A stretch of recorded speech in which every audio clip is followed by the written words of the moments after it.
그리스도의 이름이라는 제목으로 말씀 전해 주실 때 큰 은혜 누리시기를 바랍니다. 나오실 때 할렐루야로 환영하겠습니다. 할렐루야.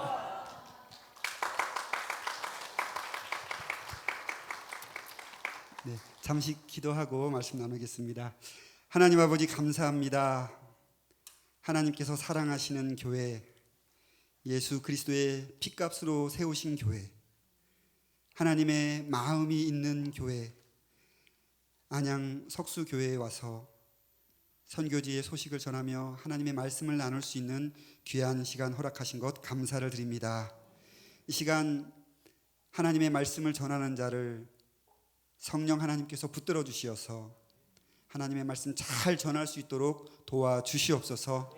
하나님의 말씀을 듣는 모든 성도님들에게도 성령 충만함의 은혜를 허락하여 주시어서 성경 말씀을 통하여서 우리에게 들려주시는 하나님의 음성을 들을 수 있도록 인도하여 주시옵소서. 감사드리며 예수님의 이름으로 기도하옵나이다. 아멘. 할렐루야. 네, 특별 새벽 기도회 기간 중에 그리고 또 가을 부흥 사경회를 앞둔 이 중요한 시간에 선교지 소식과 하나님의 말씀 나눌 수 있는 귀한 시간을 허락해 주셔서 감사를 드립니다.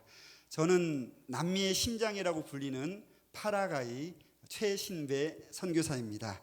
파라과이를 아시는 분들도 계실 텐데 아시는 분 혹시 잘 아시는 분 계시나요? 파라과이에 뭐 누구 관계된 가까운 사람?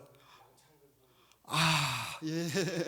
저희 GMS 대선배님이신데, 네. 이렇게 파라과이에 대해서 아시는 분들도 계시지만 모르시는 분들이 많이 계실 것 같아서 소개를 좀 해드리면 좋겠습니다. 파라과이는 영화 미션의 그 배경이 되는 그 나라입니다. 그러니까 예수의 선교사들이 이구아수 폭포 그 근처에서 과라니 인디안들을 선교했던 그 지역이 바로 파라과이입니다. 파라과이를 남미의 심장이라고 부르는 이유는 파라과이가 남미 한가운데에 위치하고 있기 때문에 남미의 심장이라고 부릅니다. 파라과이 위쪽에 브라질이 있고요, 밑에 아르헨티나가 있고요, 그 옆에 우루과이가 있고요, 또 왼쪽에 볼리비아, 페루, 칠레, 네, 그렇게 모든 나라들로 둘러싸여 있기 때문에 파라과이는 바다가 없는 내륙 국가입니다. 그래서 파라과이 선교사님들이 오시면 물고기를 대접해드리면 되게 좋아하시는데 어떤 선교사님이 말을 잘못하셔가지고 한 달 내내 물고기만 먹다가 파라과이로 가셨다고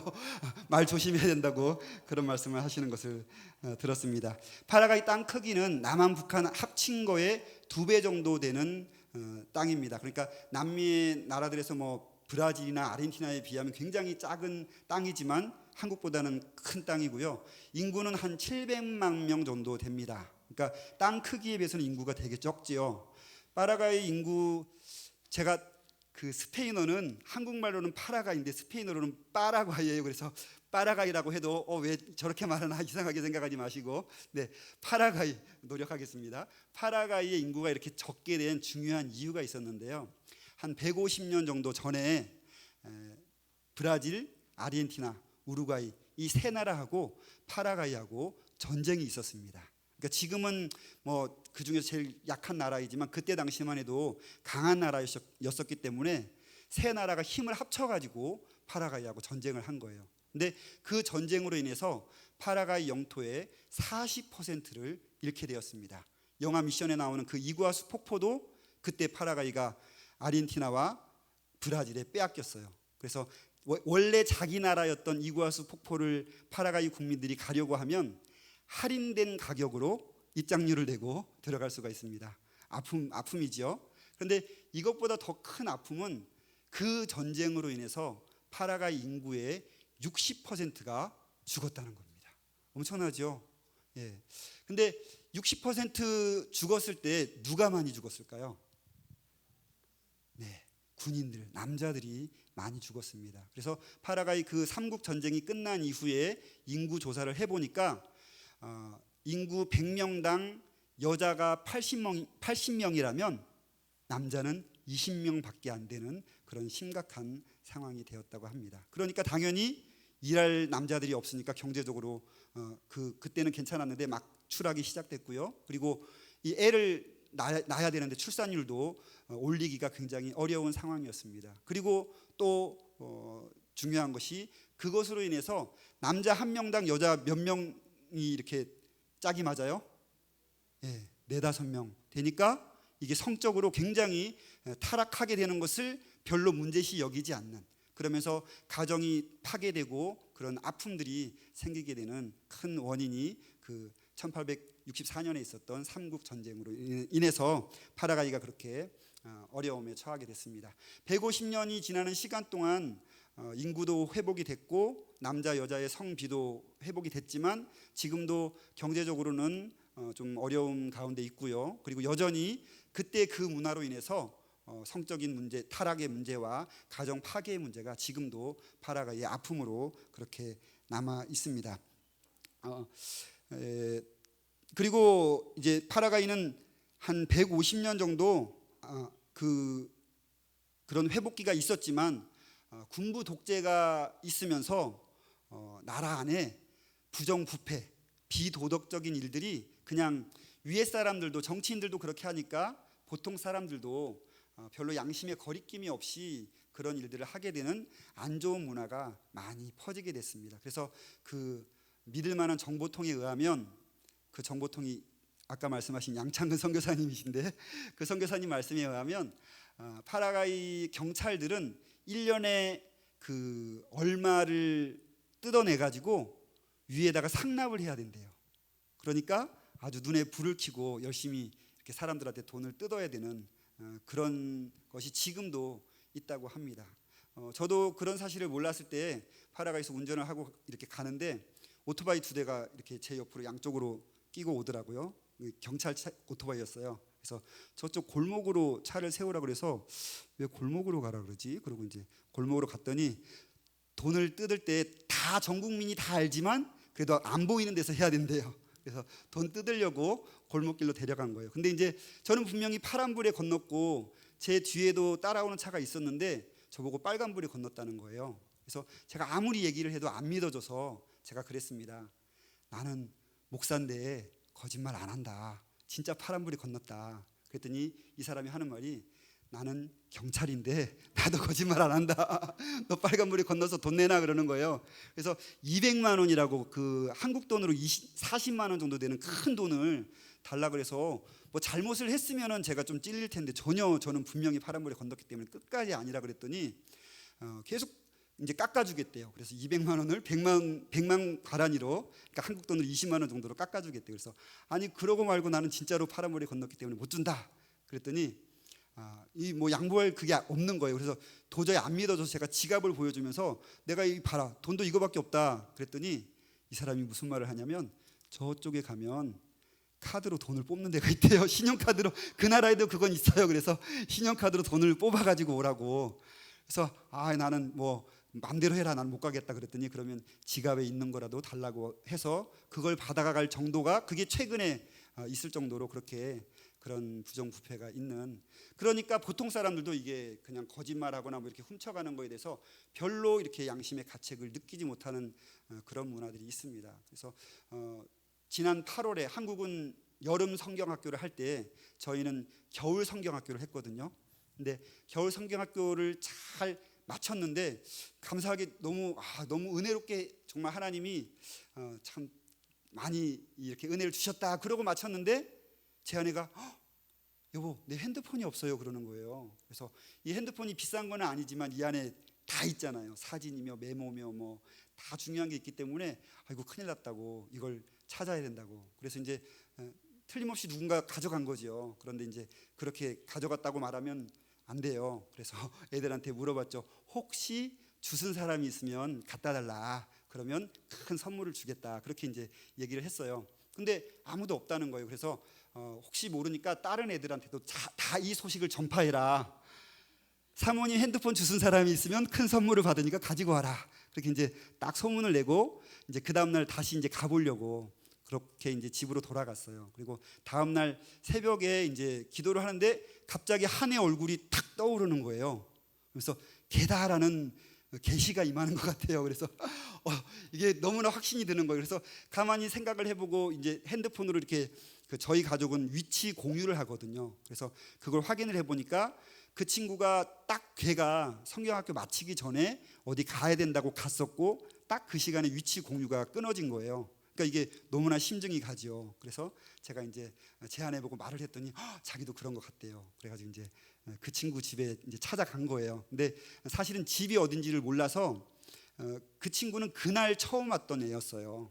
그래서 집을 몰라서 물어 가지고 걔네 집을 찾아갔어요. 그래가지고 이제 그 집에 갔더니 그 아빠, 엄마, 여동생 둘이 있더라고요. 그래서 따르게 말하면 안 돼요. 그래서 내 아내가 핸드폰을 잊어버렸는데 혹시 네 아들 알렉스가 핸드폰을 주웠는지 좀 물어봐 달라. 그랬더니 뭐 그런 말 없었다. 그래서 그래도 물어봐 달라 그랬더니 얘가 방 안에 있는데도 안 나오는 거예요. 목사님이 왔는데도. 그래서 물어봐 달라 그랬더니 들어갔다가 나오더니 그런 일 없다 그러는 거예요. 근데 제가 너무 확신이 들었기 때문에 그냥 순순하게 물러서지 않고 그러면 내가 경찰하고 같이 와도 돼? 그랬더니 얼굴이 이제 긴장을 하더라고요. 근데 그 성경학교가 있기 전에 5번이나 교회에 도둑이 들었어요. 그래가지고 어쩔 수 없이 경찰하고 친해졌던 그 경찰이 있어서 제가 진심으로 이게 꼭 찾아야 될 것 같은데 확실히 이 집에 있는데 그래서 경찰하고 와도 돼? 그랬더니 얼굴이 좀 이렇게 변하더니 잠깐 기다리래요. 들어갔다가 핸드폰을 갖고 나오는 거예요.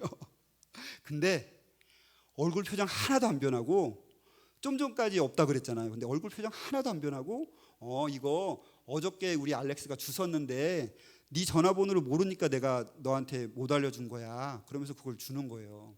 근데 뭐라고 할 수가 없어요. 하면 안 돼요. 그래서 아이고 고맙다고. 그리고 그 핸드폰을 받고 이제 이 집 저 집 알렉스 몇 명을 찾아 알렉스라는 이름의 집을 몇 군데를 갔었기 때문에 시간이 많이 지나서 이제 고마워 그러고 이제 빨리 가려고 그랬더니 그 알렉스 아빠가 잠깐 그러는 거예요.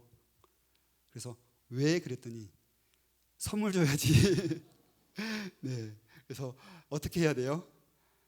줘야죠. 그래서 선물을 주고 이제 운전을 하면서 제안하고 가면서 그 도둑이 어떻게 맞았냐면 사실은 도둑도 교인과 교인의 아는 사람들이 데리고 와서 이렇게 5번이나 들어온 거예요. 뭐 마이크, 스피커, 음향 시설 다 가져가고 뭐 그 특이하게 그 선교지에 에어컨이 잘 없는데 그 교회는 이제 선배님이 이제 세우신 교회였는데 에어컨까지 있었는데 에어컨도 가져가고 뭐 다 가져가고 나중에 마지막 5번째에는 이 콘센트 저걸 뜯어가지고 전기선 그거 얼마 한다고 그걸 다 뽑아가지고 가져가서 교회에 남은 거라고는 벽돌하고 이 무거운 의자 이것만 남은 거예요. 그러니까 속상하잖아요.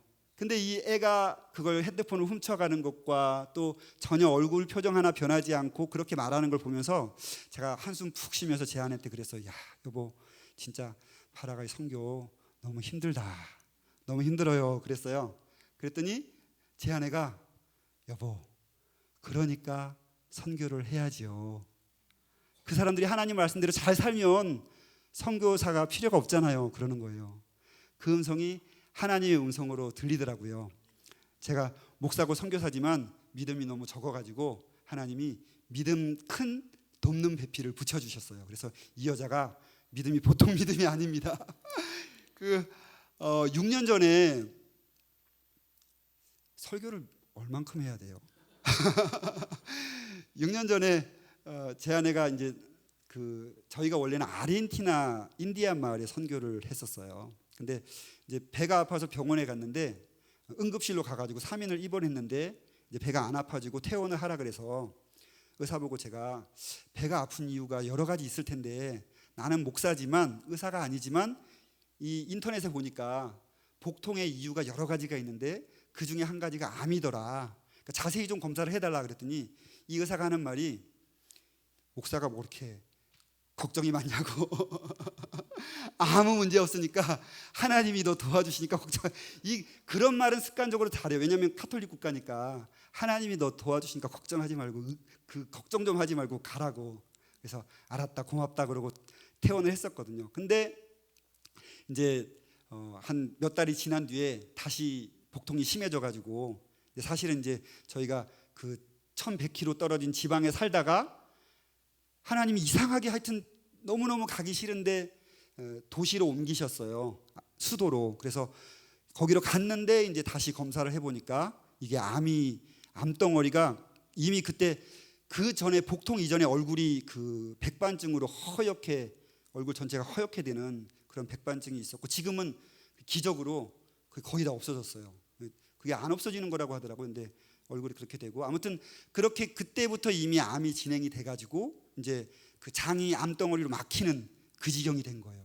그래서 암 수술을 했어요.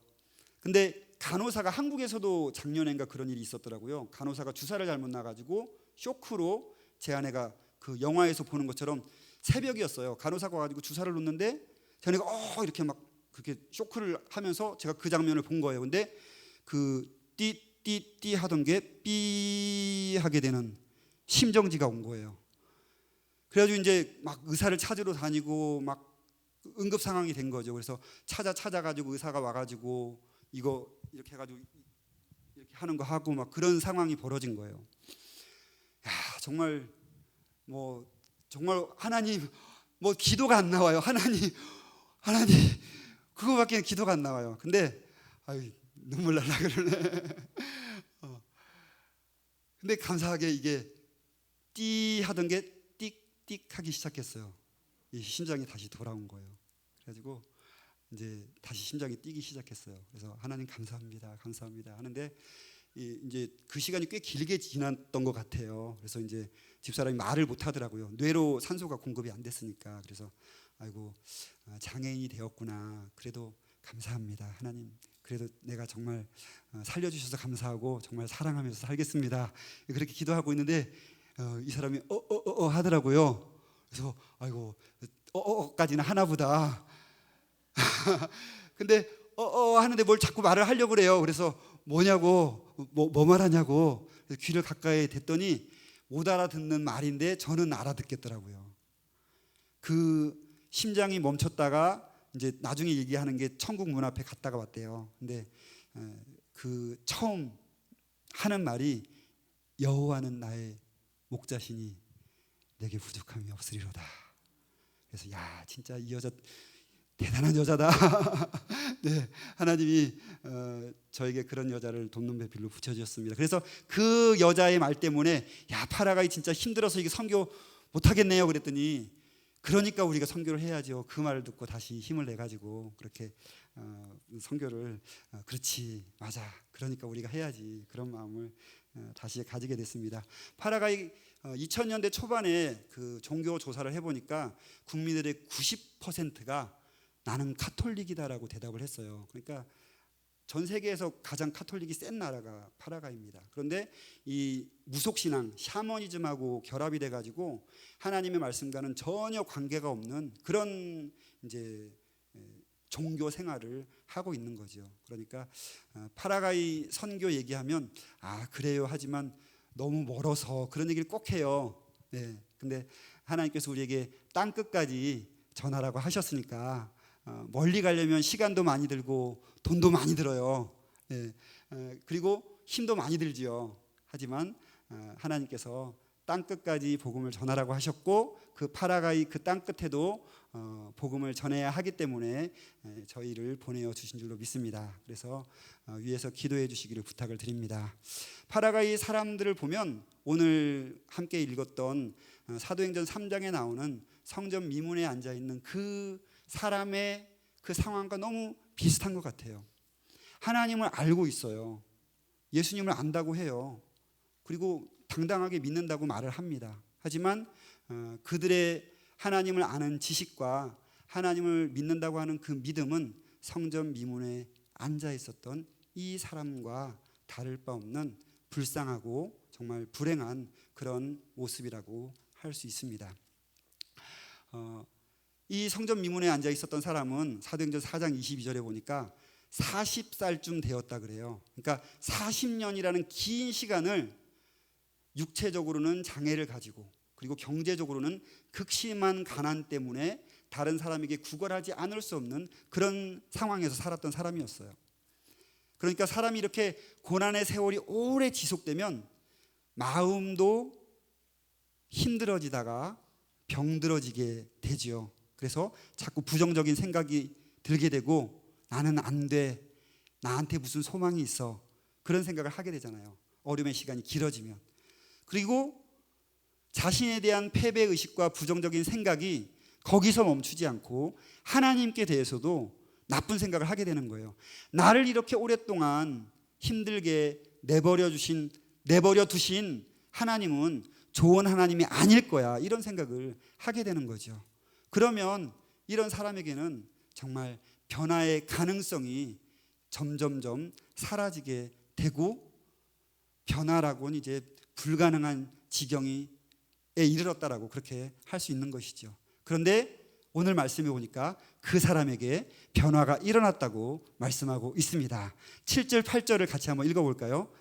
같이 한번 큰 목소리로 3장 7절 8절을 읽어주시면 좋겠습니다.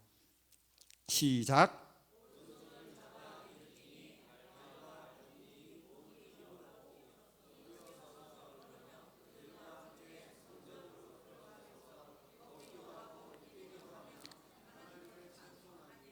아멘. 네. 40년 이상을 힘 없이 살았던 이 사람이 힘을 얻게 되었습니다. 40년 이상을 주저앉아 있어서 스스로의 힘으로 일어설 수 없었던 이 사람이 일어서게 되었습니다. 그리고 성전 문 앞까지는 나왔었지만 성전 안으로는 들어가지 않았었던 이 사람이 성전 안으로 하나님의 임재 앞으로 나아가게 되었습니다. 평생을 사람들만 바라보면서 사람만을 의지하면서 사람에게만 기대를 하면서 저 사람은 나한테 얼마 줄까? 1,000원 줄까? 5,000원 줄까? 표정이 좋아 보이는데 10,000원 줄까?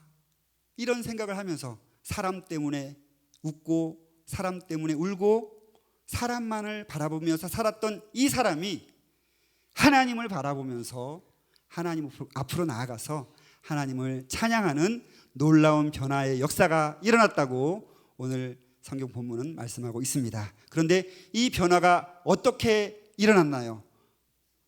아멘. 아멘.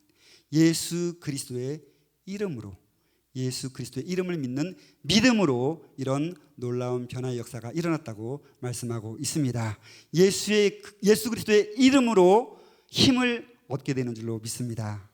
예수 그리스도의 이름으로 일어설 수 있게 되는 줄로 믿습니다. 회복될 수 있게 되는 줄로 믿습니다. 마귀의 소리를 거절하시기 바랍니다. 마귀는 안 된다 그래요.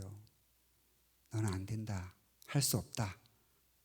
계속 그런 부정적인 말들을 우리 귀에 속삭입니다. 하지만 마귀의 말에 속지 마시기 바랍니다.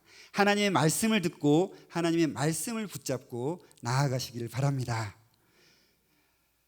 이 파라가이 사람들의 삶의 모습이 이 성전 미문에 앉아 있었던 이 사람과 너무나 닮아 있기 때문에 그들에게도 예수 그리스도의 이름으로 변화되는, 예수 그리스도의 이름을 믿고 예수 그리스도의 이름으로 변화되는 놀라운 역사가 일어나도록 위에서 기도해 주시기를 부탁을 드립니다. 그리고 이 말씀을 통해서 우리 스스로의 모습도 되돌아보면 좋겠습니다.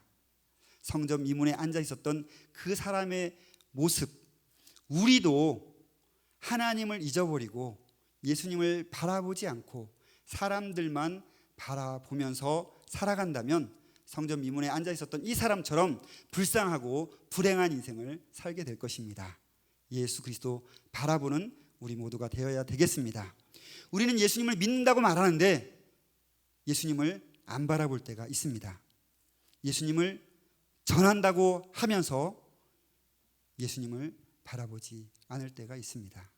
그러면 성전 미문에 앉아 있었던 이 사람처럼 된다는 것 잊지 마시기를 바랍니다. 그리고 우리가 베드로를 통해서도 좀 우리가 하나님께 주시는 교훈을 얻을 수 있을 것 같습니다. 베드로가 뭐라 그랬어요? 은과 금은 내게 없지만은 내게 있는 것으로 내게 주노니, 나사렛 예수 그리스도의 이름이 내 안에 충만하다는 그런 고백을 하고 있는 것입니다. 제가 멀리 살다가 보니까 한국에 오기가 어렵고 한국에 와도 짧은 기간 이렇게 왔다 가다 보니까 사람들 많이 못 만났는데 이번에는 조금 기간을 길게 두고 와가지고 뭐 20년 전에 친구들도 만나봤는데요. 20년 더 됐죠. 그 전에 다 그냥 그렇게 살던 친구들이 보니까 잘 살아요. 생각해 보세요. 우리 성도님들 1970년도, 80년도, 90년도 그 시절하고 지금 시절하고 비교를 해보면 참 은과 금은 참 많아진 것이 아닌가 그런 생각이 들어요. 그런데 우리 안에 베드로가 고백했던 것처럼 예수 그리스도의 이름으로 우리 마음이 충만한지 그렇게 우리가 되돌아보면서 예수 그리스도의 이름으로 충만한 우리 모두가 되었으면 좋겠습니다. 오늘 말씀해 보니까 베드로가 어떻게 그렇게 예수님의 이름으로 충만했는가 알려주는 힌트가 하나 있는데요. 3장 1절 말씀입니다. 베드로가 성령 충만하고 예수님으로 충만했던 여러 가지 이유가 있을 거예요. 그런데 그 중에 한 가지 3장 1절에 말씀하고 있는 것은 베드로에게 정해진 기도의 시간이 있었고 정해진 기도의 장소가 있었다는 것입니다. 성전 앞으로 나와서 기도했다는 것입니다. 예수 그리스도의 이름으로 충만해지시기를 원하시는 안양 석수교회 모든 성도님들 베드로처럼 정해진 기도의 시간을 가지고 정해진 장소로 주님의 교회로 나와서 기도하시면서 성령 충만, 예수 충만한 모든 성도님들 다 되시기를 예수님의 이름으로 축복합니다. 하나님께서 40년 동안 걷지 못했던 이 사람을 힘을 주시고 회복시키셔서 일어나 걷게 하신 것은 이 한 영혼을 사랑하셨기 때문입니다. 그리고 베드로를 하나님이 들어 쓰시고 계시다는 증거를 이 기적을 통해서 보여주신 것입니다. 그런데 궁극적으로는 이 모든 일들이 본문 13절에 나오는 것처럼 예수 그리스도의 이름을 영화롭게 하기 위한 그 목적 때문에 하나님이 이 일을 행하신 것입니다. 하나님께서 우리 김창건 목사님을 사용하신다는 증거를 보여주시고 우리 주의 종들을 사용하시는 증거를 많이 보여주신 줄로 믿습니다. 그리고 앞으로도 보여주실 줄로 믿습니다. 그리고 우리 성도님들 한 영혼 한 영혼을 하나님이 얼마나 사랑하시는지를 하나님께서 여러 가지 많은 은혜들로 보여주실 줄로 믿습니다. 그때 우리가 잊지 마시기를 바랍니다. 그 모든 일들은 예수 그리스도의 이름을 영화롭게 하기 위한 그 분명한 목적이 있다는 것을 잊지 마시고 모든 것을 통하여서 예수님의 이름을 높여드리는 그러한 우리 안양 석수교회 모든 성도님들 다 되시기를 예수님의 이름으로 축복합니다. 네, 기도하고 마치겠습니다. 하나님 아버지 감사합니다. 부족한 종 하나님께서 말씀을 전하게 하셨사오니 모든 성도님들의 마음속에 하나님의 말씀이 기억되게 하여 주시옵소서. 하나님의 말씀대로 살아낼 수 있도록 힘을 더하여 주시옵소서. 감사드리며 예수님의 이름으로 기도합나이다. 아멘.